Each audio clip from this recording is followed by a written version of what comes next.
صحابہ کے پر مدینہ میں گندم کا قحط پڑ گیا، گندم سے پریشانی کا عالم، ہر بندہ تنگ ہو گیا۔ ان دنوں میں گندم ملنے نظر نہیں آ رہی کسی کو۔ عثمان غنی رضی اللہ تعالیٰ عنہ کا قافلہ کئی سو اونٹوں پر مشتمل ایک قافلہ آیا باہر سے۔ عثمان غنی رضی اللہ تعالیٰ عنہ کے لیے سامنے بڑے بڑے تاجر کھڑے اور معاہدہ کرنے لگے، آؤ عثمان ہمیں دے دو، بولی لگ رہی گویا۔ تو عثمان غنی رضی اللہ عنہ نے فرمایا کہ نہیں بھئی۔ اس نے کہا 2 گنا لے لو، کہا نہیں 3 گنا لے لو، بھئی میرا اس سے زیادہ میں فروخت ہو چکا، 4 گنا لے لو، 5 گنا لے لو، 10 گنا تک کا۔ انہوں نے جب کئی دفعہ یہ بات کہی تو عثمان غنی رضی اللہ عنہ فرماتے ہیں کہ مجھے اس سے زیادہ مل رہا ہے۔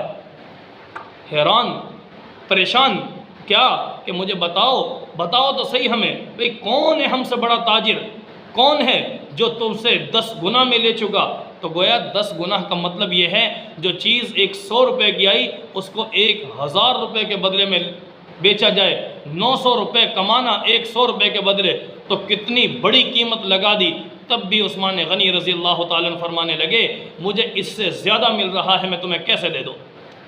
جب پوچھا عثمان غنی رضی اللہ تعالیٰ عنہ فرمایا کہ مجھے کملی والے آقا صلی اللہ علیہ وسلم کی زبان پر اعتماد ہے، میرا رب مجھ سے خرید چکا ہے۔ گویا اللہ نے خود فرمایا ان اللہ اشترى من المؤمنین انفسهم واموالهم بان لهم الجنہ۔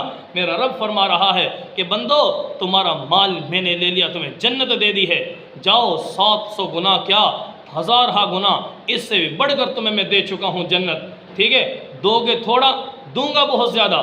اس لیے تو گویا عثمان غنی رضی اللہ تعالیٰ عنہ نے جب یہ معاملہ کیا تو سارے کئی سو سینکڑوں میں جو اونٹ سامان کے لدے ہوئے گندم سے لدے ہوئے آئے تو پیارے نبی صلی اللہ علیہ وسلم کی محبت میں پیارے نبی کے سامنے پیش کر دیے کہ کملی والے آقا آج یہ تمام مدینے کے اندر تقسیم کر دو عثمان غنی کی طرف سے۔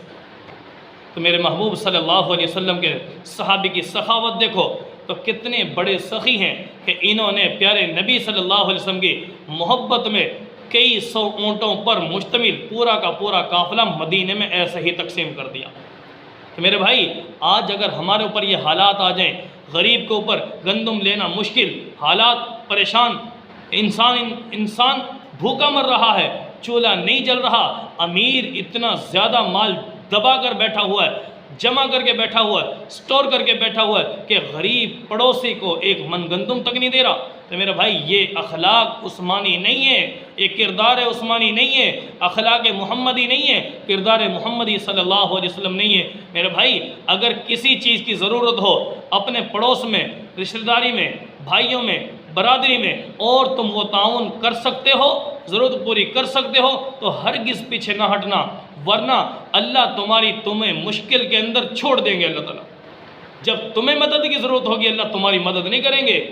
یہ تو دنیا ہے بھائی، دنیا نہیں تو آخرت میں جب تم مدد کے محتاج ہوگے تو اس وقت اللہ تمہاری مدد کے لیے ایسے افراد پیدا نہیں کریں گے، وہاں پر کوئی افراد نہیں ہوں گے آپ۔ اس لیے یہ غریب کی تنگ دستی کو آج ہی دور کیجئے۔